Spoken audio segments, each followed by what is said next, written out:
Bueno, vamos a comenzar entonces en esta tarde, estimados amigos, con el tema que tenemos preparado sobre el culto ancestral a los muertos desde la antigua Persia hasta el Israel bíblico. Como sabemos, en estos días hay varias festividades en el mundo que nos intentan transmitir este mensaje de honrar a los muertos, del culto al inframundo y cosas semejantes. Sin embargo, este culto no es nada nuevo, es un culto sumamente antiguo, muy ancestral, que como veremos en esos primeros minutos, es un culto que estuvo presente en el nacimiento de la religión en el mundo a través, por supuesto, del ser humano. Ahora bien, para entender esto, rastreando el origen de todo este tipo de creencias, podemos ver la primera evidencia clara de un entierro intencional que se remonta a hace 90,000 años, de 90 a 100,000 años en Israel, donde se encontraron en unas cuevas o cavernas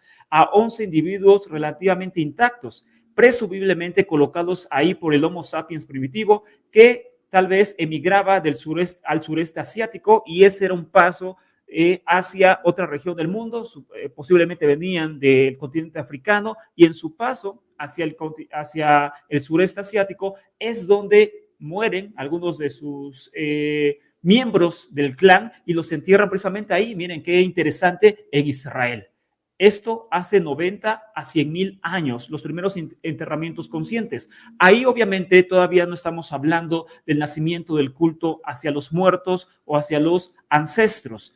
Ahora bien, a partir de hace 28,000 años aproximadamente, se llevaron a cabo una serie de notables entierros en los cuales, junto con el fallecido, se enterraban objetos útiles y valiosos, y a estos se les llamó objetos funerarios. Es decir, ahora sí, la primera muestra de una especie de ritual que conllevaba en sí una creencia en un mundo después de la muerte, en un inframundo, empieza a ser rastreado por la arqueología hace 28,000 años. Es decir, en ese tiempo es cuando el hombre, por supuesto muy primitivo, comenzó a entender que podría haber algo después de esta vida. Es cuando le empieza a interesar algo al respecto, le empieza a dar ese interrogante que hasta hoy en día tiene el hombre moderno, porque entre el hombre antiguo y nosotros, pues no hemos cambiado tanto. Todavía tenemos ese tipo de ideas y creencias sobre lo desconocido, y es por eso que se desarrollan varias teologías, varios conceptos que intentan explicar la vida después de la muerte. Bueno, para el hombre de hace 28,000 años ya existía esta inquietud, y es entonces cuando dentro de su pensamiento teológico no desarrollado es como empieza a poner objetos de cierta clase que se le conocen como objetos funerarios. Entonces estamos rastreando una inquietud, aquí empieza apenas una inquietud del hombre antiguo, muy primitivo por supuesto, de qué pasaría después de la muerte, y un trato especial a eh, a sus muertos, por llamarlo así. Ahora bien, algo bien importante, todavía no empezamos de lleno con el punto central del tema, pero estos puntos que estamos tratando hasta ahora son sumamente importantes para hablar y recordar el culto ancestral a los muertos. Ahora, como muchos sabemos, el templo más antiguo del mundo fue encontrado en Turquía, conocido como Göbekli Tepe. Este descubrimiento, dado en 1995 en una colina, es entonces el templo registrado más antiguo de la humanidad. No existe otro. Y data de hace unos 11,500 años, es decir, 9,500, 10,000 años antes de Cristo, su construcción de Göbekli Tepe. Este templo es muy importante porque, repito, es el primero de todos los que vendrían después en el ser humano. Lo interesante de este templo de Turquía, Göbekli Tepe, es que es un templo dedicado a los muertos. No es dedicado a una diosa madre, no es dedicado a un dios en específico, es dedicado al culto de los muertos. Y esto nos enseña qué tan importante fue para el hombre antiguo construir este tipo de santuarios, construir ese tipo de templos, y qué tan importante era para el hombre antiguo el culto a sus ancestros. Para el hombre de esta época, inclusive hacia atrás, podemos entender, según los historiadores, arqueólogos, antropólogos, pueden explicarnos que el hombre empezó a entender o a creer que los ancestros, sus antepasados que habían ya partido, habían ya muerto, traían una especie de bendición o de maldición al mundo presente. Y es por eso que ellos deberían de honrarlos. Es por eso que ellos deberían de tener una especie de culto u ofrendas a sus antepasados, a sus ancestros. Si lo vemos de esta forma, de esta manera, el primer culto y las primeras divinidades que tuvo el ser humano antes de cualquier otro dios o diosa fueron sus propios ancestros. Fue el registro que ya vimos de las tumbas que se encontraron en Israel, el registro que tenemos de los objetos funerarios hace 28,000 años. El templo de Göbekli Tepe nos enseña esto, sin lugar a duda, que el ser humano tuvo como primer origen de su creencia religiosa el culto a los ancestros. Esto es obviamente impresionante. Ahora bien, en este templo tiene unos pilares de unos 5.5 metros de alto. Algunos muestran brazos y manos talladas a los costados. Muchos están decorados con grabados de animales, sobre todo peligrosos como serpientes, zorros, opilotes, escorpiones, arañas y leones, así. Y el arqueólogo alemán Klaus Schmidt, que fue quien excavó durante 20 años en esta zona, murió, pero antes de que muriera en el 2014, él dijo o sugirió que Göbekli Tepe era un cementerio o el centro de un culto a la muerte. Es decir, este arqueólogo que excavó durante 20 años en esta zona, ya murió en 2014, Klaus Schmidt, él es quien sugirió que este lugar no se trataba más que de un lugar dedicado al culto de los muertos. Aquí vemos entonces la suma importancia del hombre antiguo en cuanto a honrar a sus ancestros fallecidos. En esa imagen pueden ver aquí cómo se ven las imágenes de los animales que tenían grabadas estas estelas, estas piedras, ¿no? Y que no representaban en sí algún dios o divinidad. No se sabe todavía el por qué habían grabado esos animales en las piedras, pero es claro que no era en honor a ninguna divinidad. Este templo, repito, no está dedicado a ningún tipo de divinidad, sino a los ancestros muertos. Esto demuestra, repito, su importancia. Ahora bien, pasando de este recordatorio de los primeros templos dedicados a los ancestros, podemos seguir rastro ya, por supuesto, milenios después, en una de las religiones más ancestrales que también tuvimos en esta tierra, que es la religión india antigua. En un orden de repente cronológico, podemos entender que la religión ya en forma y construida empieza en Sumeria, sin duda. La historia comienza en Sumeria con muchas cosas. De ahí el segundo rastro es Egipto, pero el tercero es la India. Entonces, tenemos creencias muy antiguas que después pasan, como lo veremos hoy, miren que desde donde estamos rastreando lo que después va a aparecer en la Biblia, porque hacia allá nos vamos a dirigir. Lo que estamos platicando hasta ahora y en los siguientes minutos de culturas muy ancestrales y sus creencias van a ser después transmitidas a la Biblia y adoptadas por los escritores bíblicos para convertirlas en sus creencias más firmes como es hoy en día. Entonces, la religión india antigua es demasiado importante para rastrear las creencias que después aparecen inclusive en la misma Biblia. Ahora bien, en este caso les voy a platicar algo muy corto porque obviamente esta religión es demasiado extensa y pues no vamos a abarcar tantos minutos en ella, pero bueno, el caso es que dentro de esta religión hay dioses principales. Esta religión innova, la religión india innova, a diferencia de la mesopotámica, que es la más antigua, en que existe una especie de concilio de dioses, existe una especie de dioses principales. ¿Ok? Estos dioses principales son conocidos como los Asura, así se les conocía. Ya en la religión persa se conocen como Ahura, pero ellos les decían Asura. Estos dioses principales son varios, entre ellos está Varuna, Mitra y un dios que es el más popular, que es el dios Indra. Los nombres ahora no son importantes, sino el mensaje que vamos a tener a continuación. Repito que acaba transmitiéndose en la Biblia y eso nos va a tirar de la silla. Y repito, lo estamos rastreando desde la India hasta la Biblia. Ahora bien, entonces, Indra en el Rig Veda, ¿qué es el Rig Veda? El Rig Veda es los libros reunidos, o más bien cánticos, el compendio, es la palabra que se me estaba yendo, es el compendio de cánticos litúrgicos en la India antigua, conocidos también como los Vedas. La religión india antigua, antes de Buda, la religión india es una religión que expresaba su culto, sus creencias, su cosmogonía y todo ese tipo de cosas a través de los cantos. Esto es algo muy importante cuando estudiemos después la religión persa.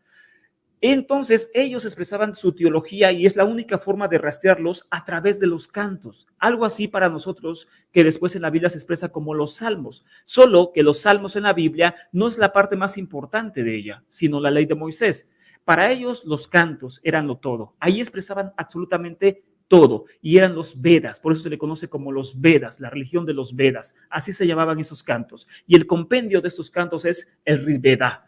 Ahora bien, dentro de este libro antiguo, entonces se habla de Indra, aparece la mitología de un dios conocido como Indra, al cual están dedicados la mayor parte de estos cantos, 250, imagínense.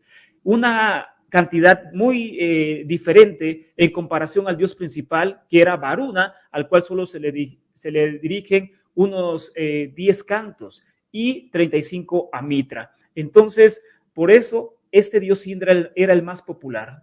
Repito, hoy no nos vamos a sumergir en quién era Indra, qué hacía, porque ese será para otro tema. Sin embargo, dentro del mito central de Indra, que nos relatan los Vedas, los cánticos litúrgicos, es que también este dios pelea contra un dragón conocido como Ritra, el dragón gigante que retenía las aguas en las cavidades de las montañas. Y yo sé que muchos hasta acá se están preguntando, ¿y esto a mí qué me importa? ¿Esto qué tiene que ver con el tema de los muertos? Tiene todo que ver. Créeme que hoy no te esperas ni por dónde va a venir el tema, pero todo tiene un punto ligándose a otro. Entonces, este dios Indra está peleando con un dragón en la mitología que es el dragón Ritra, porque ese dragón había retenido las aguas, había causado sequía, había causado hambre, esterilidad y todo ese tipo de cosas. Y entonces Indra obviamente lo mata con el poder de su rayo y entonces de esta forma hiende la cabeza del dragón y libera las aguas que traen fertilidad a la India, a su cultura. Como sabemos, este mito después lo podemos ver también en otras culturas, como Mesopotamia con Tiamat y Marduk, como en la Biblia con Yahvé y Leviatán, lo vemos en la cultura cananea con Yam y el dios del mar y Baal, lo vemos también en Egipto. Entonces es una mitología que se repite continuamente en otros lados, pero ellos lo expresan de esta forma, ¿vale? Y por eso hoy lo estamos hablando porque es importante para el tema. Ahora bien, la victoria del dios Indra equivale, entre otras cosas, al triunfo de la vida contra la esterilidad y la muerte. La estructura del mito es cosmogónica en todo su sentido, ya que en el Rig Veda, en los cantos litúrgicos, se dice que en virtud de su victoria, el dios creó el sol, el cielo, la aurora, y según otro himno del mismo Rig Veda, Indra, apenas nacido, separó el cielo y la tierra. Así que es un mito cosmogónico, como existe en Babilonia con Tiamat y Marduk, y en otras partes del mundo, donde venciendo al dragón se puede crear entonces el mundo. Bueno, ¿y esto qué tiene que ver con nosotros, con el tema de esta tarde? Dirás, ¿y esto a mí qué me importa? Yo no soy hindú. Bueno, viene por lo siguiente, estimados amigos, porque este tipo de ideología que nace en la India, aquí vemos en el Valle del Indo, ahorita les voy a poner otro mapa más claro, se transmite a sus vecinos los persas.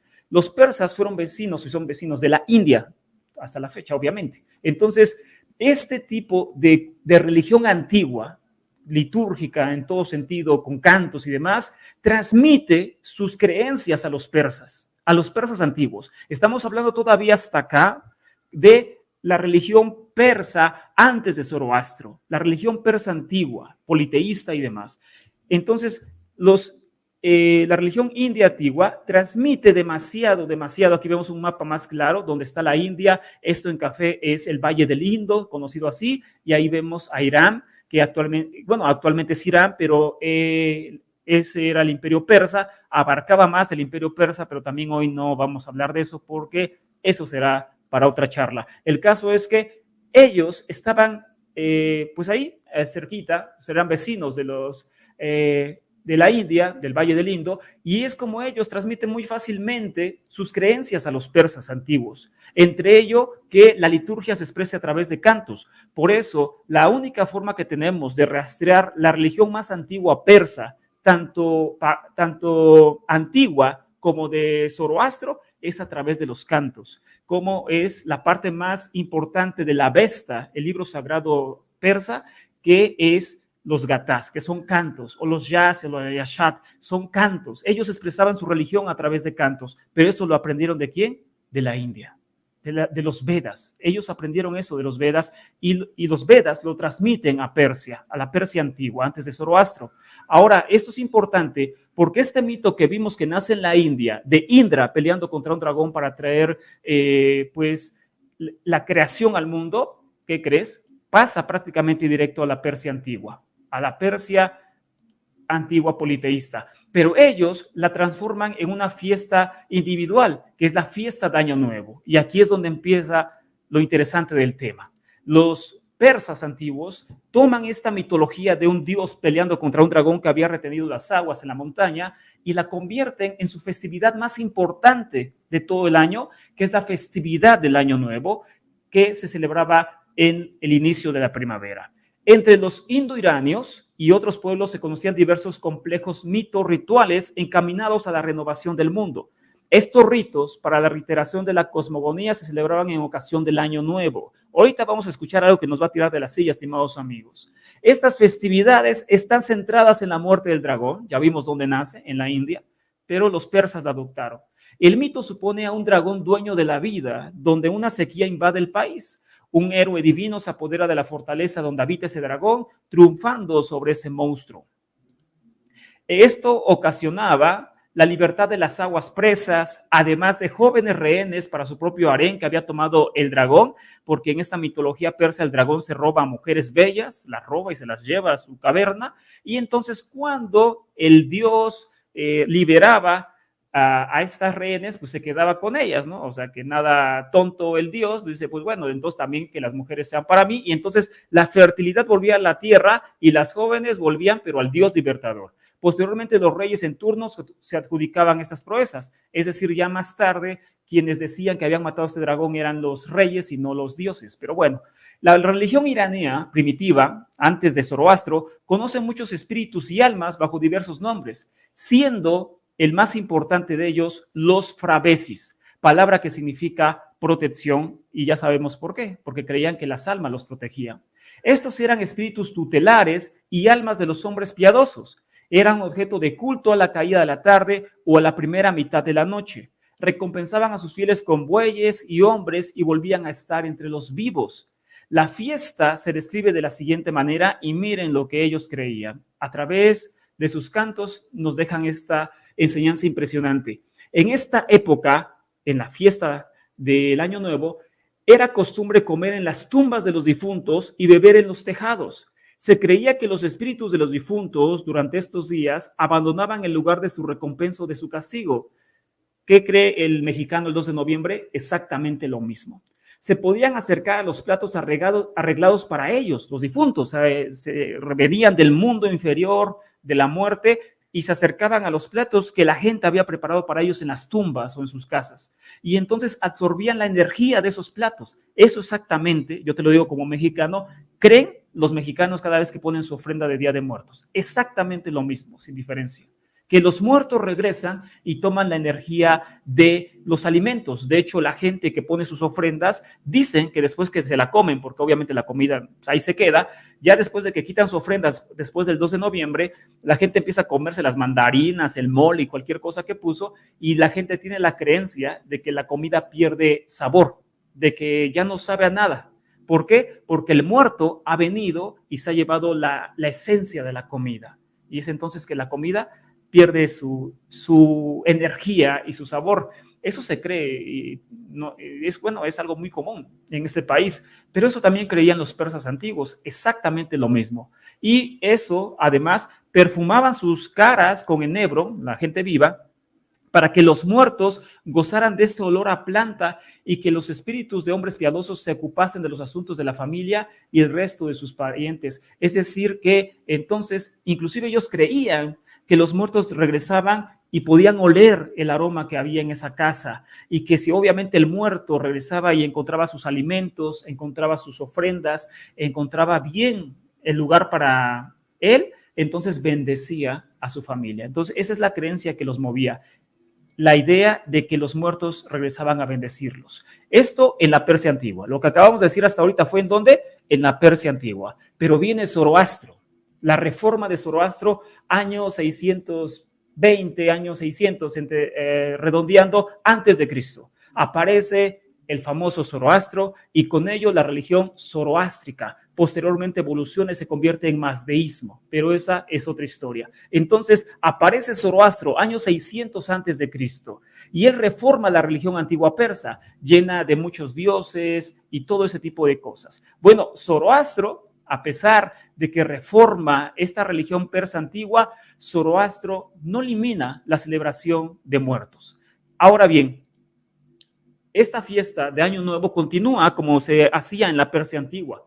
Y en las fiestas de Año Nuevo el monarca sale vencedor de los poderes malignos otra vez y renueva a los humanos, donde en esta festividad se cree que los humanos son librados de la muerte y la vejez. Y además Zoroastro innova en las ideas de esta festividad de Año Nuevo, en que él cree que la resurrección de los muertos pasará precisamente en esa fiesta, en la fiesta de Año Nuevo. Y además de eso, un juicio final a toda la humanidad, donde solamente los fieles seguidores de Ahura Mazda y sus demás asuras, sus demás dioses buenos, heredarán una vida eterna. Así que Zoroastro innova en esto que es, pues, algo que después veremos en la Biblia. Ahora bien, Ormas o Hormuz, el dios principal, llevó a cabo la creación del hombre durante esos 10 días en la teología de Zoroastro. Y entonces, en consecuencia, los frabesis, los espíritus de los justos que vuelven a la tierra, también llegarán en ese momento, en esa fiesta, y entonces regresarán en el final de los tiempos cuando se produzca la resurrección de los muertos. Entonces, dentro de la idea de Zoroastro es que en esta festividad de Año Nuevo, repito, que los persas antiguos ya tenían, él dice que no es solamente una fiesta que se debe de conmemorar año tras año, sino él cree que esta fiesta está anunciando el fin de los tiempos. Es ahí donde nace lo que después se conocería como apocalíptica, estimados amigos. Nace en Persia de Zoroastro y no antes, y no después. Entonces, aquí es donde él empieza con esta idea escatológica, apocalíptica, de un fin del mundo, de una resurrección de los muertos, de un juicio final, y donde también las almas regresan, junto con el dios Ahura Mazda, regresan a esta tierra para reinar con el Mesías zoroástrico llamado Shoshan, que también aparece precisamente en este mismo momento de la resurrección de los muertos. Si tú has puesto atención a lo que yo he estado diciendo hasta este momento, te darás cuenta que estoy describiendo Primera de Tesalonicenses 4:13. Si tú lees Primera de Tesalonicenses 4:13, espero que no me falle la memoria, te darás cuenta que Pablo enseña lo mismo. Y un día sonará la trompeta y los muertos resucitarán incorruptibles, y entonces los que estemos vivos hasta ese momento seremos arrebatados con el Señor en los cielos.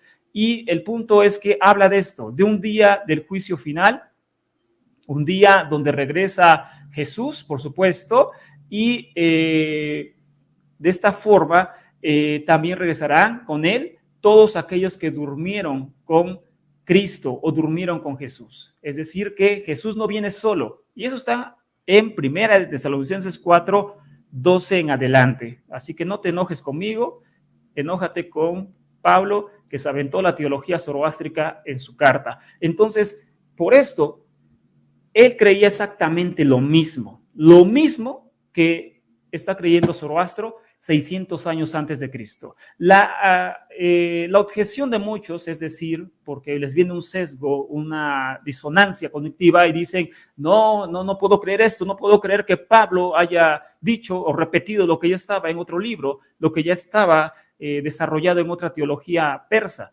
Esto no es posible, y la explicación que busca consolarse a ellos es decir que el Avesta, que es el libro persa de Zoroastro, se escribió después de Cristo, y por lo tanto la religión persa copió a la Biblia y no fue al revés. Pero eso es totalmente imposible. Como ya vimos, una es que el Avesta, el libro sagrado persa, se escribe en su primer parte, en los cantos gatas, antes de Cristo, y eso está más que comprobado. La segunda parte, efectivamente, se escribe después de Cristo, pero a fin de cuentas las doctrinas principales ya estaban desde antes. Y lo peor de todo es que Persia antigua, antes de Zoroastro, ya tenía estas creencias como lo vimos. Entonces, aunque desecháramos el zoroastrismo, que obviamente no se puede, la religión persa ya tenía estas ideas. Entonces, ¿qué hacemos con eso? Desechamos el zoroastrismo, desechamos el mitraísmo y de ahí nos vamos a desechar los Vedas y así eliminamos todo documento que contradiga mi verdad. Pues yo creo que no es nada inteligente. Lo inteligente es estudiar y analizar de dónde vienen estas creencias, porque hay una forma de rastrear las creencias que hoy en día se tienen, porque no, diría Salomón, no hay nada nuevo debajo del sol. Entonces aquí vemos una réplica de Tesalonicenses en la teología zoroástrica. Entonces, bueno, Zoroastro, la Persia, creían que los muertos regresaban, ¿no? La Persia antigua creía que ellos regresaban cada año a comer con sus familiares. Zoroastro no creía eso, pero sí creía que regresarían en el final del mundo a comer con sus familiares, a fin de cuentas, ¿no? Regresarían junto con Ahura Mazda a reinar en esta tierra y su Mesías descendiente de Zoroastro, que es el Soshan, el Mesías zoroástrico. Ahora bien, entonces, bueno, esta imagen la puse porque hace alusión a la Biblia.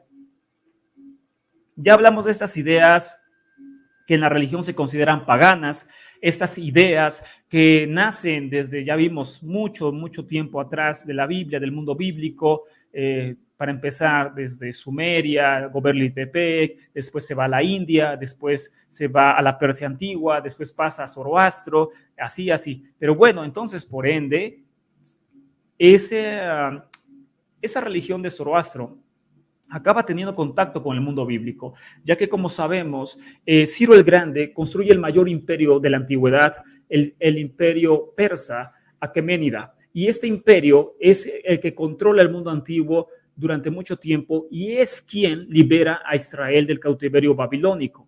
Y es entonces cuando esta religión se propaga por todo el mundo antiguo. Y es obvio, es más que obvio que los judíos tuvieron contacto con ellos, directo, no indirecto, sino directo, tanto en Israel, porque Persia queda controlando esa zona del mundo, como en el resto del mundo antiguo, donde había comunidades judías que estaban en contacto con ellos. Inclusive, la Biblia habla mucho de una ciudad en el libro de Esther conocido como Susa, la ciudad de Susa. Susa era una ciudad muy importante del imperio persa, ¿ok? Y ahí había una comunidad de judíos importante, pero obviamente también había una comunidad persa muy importante. Así que los judíos tuvieron infinidad de contacto con los persas dentro y fuera de Israel. ¿Y por qué digo esto? Porque es obvio que estas teologías tuvieron que permear en los escritores bíblicos. No quiero oír lo que me estás diciendo, tú mientes. Apenas me dijeron en un comentario, te lo puedo enseñar, en el canal me dijeron, tú eres un engendro del diablo, un enviado de Satanás, con forma humanoide, es decir, hasta que no parezca humano, tienes cara humanoide y lo que hablas es la misma voz del diablo. Así que no sé quién tenga ese tipo de imaginación para ver todo eso, pero no, o sea, no es eso, es que esto es historia y se puede rastrear, que es lo importante, y todavía ni terminamos. Viene el plato fuerte. Ahora bien, los escritores de la Biblia entonces tuvieron claramente influencia sobre todo esto. El culto a los muertos juega un papel muy importante en la mayoría de las religiones de la humanidad. Ese es el caso también de las religiones del antiguo cercano oriente, donde obviamente nace Israel. En esa parte del mundo, el Medio Oriente y en específico, lo que se conoce en la Biblia como la tierra de Canaán, conocido realmente en la academia como el Levante mediterráneo, así se llama realmente. Bueno, en esa zona del mundo existía un culto a los ancestros muertos, conocidos como los Refaim. Los Refaim. La expresión Refaim se emplea para las sombras de los muertos en la Biblia hebrea. Con esta designación aparece en Isaías 14, ahí tienes todas las citas para que después las veas con calma. Isaías 14, 19, 26, 14 y verso 19, Job 26, 5, Proverbios 2, 18 y 9, 18 y 21, 16, por ejemplo, donde ese término, además de otros, se usa para hablar de los muertos en la Biblia, pero no cualquier muerto. Estos muertos, los Refaim, obviamente en español no aparecen de esta forma. Este término se refiere a los muertos deificados, es decir, divinizados. Muertos divinizados, en particular, el mundo del Mediterráneo, del Levante mediterráneo, de la tierra de Canaán, hablaba de ellos refiriéndose a los muertos reales, es decir, a los reyes muertos. El escrito más explícito es uno encontrado en Ugarit, en una tablilla de Ugarit, en el cual se invoca a los Refaín con nombres de reyes ugaríticos muertos. Por eso se sabe que este término se usaba en la tierra de Canaán, o por lo menos en Ugarit, como refiriéndose a reyes muertos, pero reyes divinizados. Y el escrito más contundente que está en las tablillas de Ugarit es el KTU 1.161. Lo puedes buscar en internet, está de dominio propio, esta tablilla y su respectiva traducción para que te des cuenta. Por eso te pongo la referencia KTU, así lo escribes, 1.161, está gratis. Varias universidades los tienen gratis a través de internet para que lo puedas leer. Así que ahí habla de la adoración a los Refaín, que eran reyes muertos. Este mismo término aparece, por supuesto, en la Biblia hebrea. Ahora bien, se acostumbraba a traer alimentos y ofrendas a los difuntos con el fin de mantener la continuidad entre las generaciones y para obtener prosperidad y protección, como ya vimos. Por ejemplo, en la Biblia, en Isaías 65:4, habla de personas que visitaban los sepulcros durante la noche. Y dice así: que se sienten entre sepulcros y pasan la noche en lugares secretos, que comen carne de cerdo y en sus ollas hay carne inmunda. Y hace la respuesta teológica a esto y dirán: ya ves, ahí dice que es gente mala, gente que no obedece a Dios. Por eso hacían eso de invocar muertos y sentarse a comer con los muertos. Así que ellos no hacían esto. Híjole, aquí viene la mala noticia. Los redactores del Deuteronomio reaccionaron contra esta práctica, diciendo en Deuteronomio 26:14, primera parte: no he comido de ella estando de luto, ni he tomado de ella mientras estaba inmundo, ni he ofrecido de ella a los muertos. Entonces, aquí el escritor del Deuteronomio nos habla que sí había una práctica israelita y sobre todo de Medio Oriente donde se ofrecía comida a los muertos, igual que en la Persia antigua. Ya vimos de dónde venimos rastreando toda esta creencia, que también obviamente por el lado de Egipto había mucho culto a la muerte. Pero bueno, lo más específico que tenemos, una tradición específica, la más clara, está en la Persia antigua, como ya vimos. Ahora bien, entonces, aquí vemos que Deuteronomio prohíbe ofrecer comida a los muertos. ¿Y por qué lo prohíbe? Porque obviamente lo hacía. Y repito, no es que por eso lo prohibían, ellos no hacían esto. Repito, hay malas noticias. Las prácticas familiares menos ortodoxas incluyeron el uso de figurillas femeninas que pueden haberse pensado que ayudaban a la fertilidad humana, y así se ponían en las ofrendas de la tumba familiar. Esta práctica está atestiguada en el libro no canónico de Tobías y Eclesiástico. Por ejemplo, Tobías 4:17 dice, y aquí viene la mala noticia: comparte tu pan con el hambriento y tu ropa con el harapiento. Si te sobra algo, dalo de ofrenda. Cuando des ofrenda, no seas tacaño. Reparte tu pan en la tumba de los justos, pero no en la de los pecadores. Entonces, aquí estamos viendo cómo ellos hasta exaltan el comer en las tumbas de los justos. Entonces, las ofrendas a los muertos no eran para nada extrañas en el Israel bíblico. Más vale la muerte que una vida miserable y el descanso eterno más que una enfermedad incurable. Dejar ofrendas de alimentos en la tumba es presentar cosas buenas a una boca cerrada. Otra vez, este libro nos muestra cómo existía este tipo eclesiástico o sabiduría 30, 17 y 18, nos muestra cómo esta práctica estaba más viva que nada, está más viva que otra cosa. Ahora bien, pasando a otro punto importante también, debemos entender que dentro de la religión antigua israelita, antes de la influencia persa, antes de la influencia inclusive de Babilonia, la religión israelita antigua, conocida como yavismo, que es la religión antes del exilio babilónico, después del exilio babilónico la religión se llama judaísmo del segundo templo, y antes yavismo. Ahora, son dos religiones diferentes, por eso tienen hasta nombres diferentes. Los académicos la han dividido en nombres diferentes, pues porque son dos cosas. Ahora bien, entonces la religión antes del exilio no creía en una vida ultratumba, no creía en una vida después de la muerte. Algunos pasajes bíblicos que guardan tradiciones del Israel antes del exilio babilónico nos muestran esta verdad. Por ejemplo, en los escritos más antiguos, Yahvé no tiene que actuar en el reino de la muerte, está separado del reino de la muerte y de un lugar donde los difuntos iban en un estado vegetativo, inerte, llamado Seol o Sheol. La etimología de esta palabra no está clara, pero fuera de la Biblia ocurre solo una vez durante el primer milenio en un escrito de Elefantina, Egipto. Por la posibilidad de que la palabra esté conectada con la raíz hebrea preguntar y por lo tanto Sheol es el lugar donde se cuestiona a los muertos, ¿ok? Bueno, en la Biblia Seol se usa como un nombre propio, pero tal vez podría designar a un dios o la personalidad del mundo inferior, porque la muerte era un dios en la antigüedad, no era un estado solamente, sino que se refería realmente a un dios. Bueno, la vida en el Sheol se concibe como si el cadáver se hubiera ido a vivir bajo la tierra, en la bóveda subterránea de la familia, un lugar frío, húmedo y oscuro. El descenso de la persona muerta al Sheol significa ante todo una separación de Yahvé. El autor del Salmo 30, por ejemplo, apela de que Yahvé no puede intervenir en el reino de la muerte para curarlo de una enfermedad. Es decir, Yahvé no tiene nada que ver en el mundo de los muertos. Y el autor del Salmo 6 dice, porque en la muerte uno no puede invocar tu nombre, en la morada de los muertos, ¿quién te celebrará?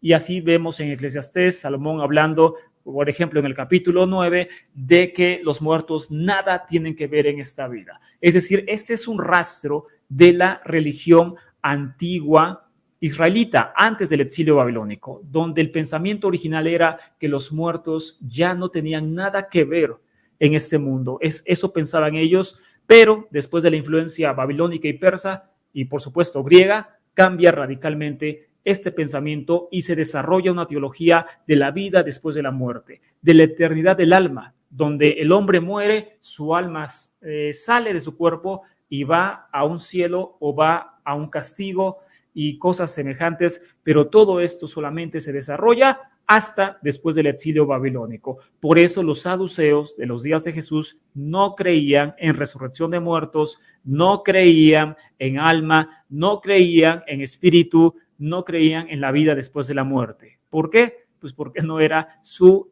teología auténtica, sino que la habían absorbido de otras culturas. Estos escritos recientes reflejan que hubo una evolución teológica, obviamente, en Israel, como en muchos otros aspectos, y ese es el punto final del tema, y aquí, si eres muy cardíaco, te recomiendo no verlo a continuación. Si eres también un poquito sensible, no lo veas a continuación. Si eres muy religioso, menos lo veas a continuación, porque si no vas a creer que yo soy un demonio, me voy a aparecer en tu casa el día de brujas, hoy es 31, vas a decir, no, este cuate ha de ser un demonio, un enviado del mismo Satán, como me dicen, y de seguro ahorita se me va a aparecer en la noche, se me va a jalar los pies en la madrugada, y yo no quiero nada de eso. Así que si eres muy religioso, desconéctate en ese momento y después lo ves ya que pasa el susto. Hallazgos arqueológicos sobre la muerte en Israel. La arqueología no puede mentir. A la Biblia la pueden manipular y cualquier otro escrito diciendo que a Chuchita lo bolsearon, como decimos aquí en México. No, es que fíjate, y ahí la teología empieza a hacer sus malabares, ¿no? La teología judía y cristiana empieza a decir, bueno, es que fíjate que aquí la vida y la muerte y el escritor quiso decir esto y la Biblia no se contradice. Y, bueno, eso es muy fácil de hacer con un escrito, ¿no? Así cualquier escrito, pero en la arqueología es otra cosa. Son restos de cultura material, donde no intervino un escriba hasta cierto punto, donde no puede intervenir un teólogo, donde no puede intervenir nadie. Aquí nos enfrentamos con la realidad más cruda que se puede tener. Khirbet el-Qom. ¿Qué es Khirbet el-Qom? Lo tienen en pantalla. Khirbet el-Qom es un sitio donde se encontró esta inscripción que se habla del dios Yahvé, pero lo hemos visto en otras ocasiones porque aquí se menciona la diosa Ashera y se menciona relacionada con Yahvé como una esposa, pero repito, eso ya es otro tema que hoy no estamos tratando. Ahora bien, el grafito de Khirbet el-Qom, que es importante para este tema, que puede datarse hasta el final, que puede datarse hasta el final del siglo VIII antes de Cristo, contiene el deseo de que Yahvé y su Ashera, su esposa, puedan dar su bendición. Esto es una forma para mostrar que los israelitas eran politeístas antes del exilio babilónico y que ellos creían en una diosa madre, esposa de su dios principal, como creía el resto de la cultura cananea. Ahora bien, esta inscripción dice que Yahvé bendiga a Uriyahu. Yahvé, a través de su Ashera, la salvación lo ha salvado de sus enemigos. Perdón. Esta bendición encontrada en la entrada de una tumba muestra que se creía que Yahvé tenía el poder de bendecir inclusive después de la muerte, como yo lo había hecho en la vida. Es decir, es una bendición para los muertos, invocando a Yahvé, al Dios principal y a su esposa, la diosa Asherá, la diosa madre. Es una bendición para los muertos, no es una bendición para un templo, sinagoga. Pero obviamente esto todavía empeora, si tú eres cardíaco, todavía empeora. Los amuletos de Ketef Hinnom, como muchos saben, amuletos conocidos de Ketef Hinnom, que son unos amuletos, unos rollitos de plata muy pequeños, encontrados en unas tumbas. Estos amuletos que viste en pantalla, los pongo otra vez, se encontraron en una tumba, no se encontraron en la casa de un sacerdote, no se encontraron en la casa de un obispo, de un pastor, de un rabino, de un diácono, de un cardenal, no se encontraron en la casa de nadie, se encontraron ni más ni menos que en una tumba. ¿Y por qué estaban en la tumba? Porque era un objeto funerario, como ya lo vimos. La gente que creía en que un Dios podía intervenir en el mundo de los muertos, que era la mayoría del mundo antiguo, ponía objetos de bendición, protección y amuletos para ese muerto para que pudiera ser protegido en el mundo de los muertos, como vimos la bendición anterior. Pero en este caso es un objeto funerario. ¿Y por qué es importante este objeto? Porque estos rollitos que tienen una protección, son amuletos, son ni más ni menos parte de un pasaje muy importante en la Biblia. Del mismo modo, los amuletos de plata encontrados en las tumbas de Ketef Hinnom, y repito, tumbas, no era otro lugar que tumbas, habían sido enterrados con el muerto y estaban destinados a protegerlos en el reino del inframundo. En estos amuletos tiene escrita una bendición de Yahvé sobre los muertos, una bendición que luego fue transferida a los vivos en la forma de bendición sacerdotal de Números 6, verso 20. Que Yahvé te bendiga y te guarde, que Yahvé brille su rostro sobre ti y te dé su paz. Es decir, que esta bendición que después se redacta en Números como una bendición sacerdotal, la más importante de toda la Biblia, es una bendición que en su mayor parte aparece por primera vez en la historia en una tumba, como parte de un amuleto de protección al mundo de los muertos. Es que eso es obvio, tú porque eres medio torpe para entender las cosas, pero es muy obvio, muchacho. Eso lo hacían porque tenían la Biblia y metían la Biblia en una tumba y por eso pasó esto. Bueno, eso suena muy bonito, pero no es verdad. La Biblia ni existía para ese momento. Estamos hablando del siglo VIII antes de Cristo, 700 años antes de Cristo. La Biblia no está existiendo todavía y esta bendición y el libro de Números no existe, aunque la religión lo data antes, no es verdad. La Biblia prácticamente como la conocemos comienza a existir después del exilio babilónico y hoy no es el tema. Pero esta bendición muestra que realmente tuvo su origen como un amuleto para el mundo de los muertos y no para otra cosa. Seguimos otra vez. Bueno, yo pensé que ya habías acabado. No, todavía seguimos con lo último. Las tumbas del Valle de Cedrón, más arqueología. En pantalla tienes las tumbas conocidas del Valle de Cedrón. ¿Qué tienen estas tumbas? Bueno, durante un largo periodo, el acantilado rocoso oriental del Valle de Cedrón frente a la ciudad de David sirvió como un lugar de entierro para la nobleza de Jerusalén. Se encontraron inscripciones del periodo del primer templo datadas alrededor del 700 a.C., también muy antiguas, tiempo de Ezequías e Isaías. Este es el entierro de Shedbayahu, el mayordomo del palacio.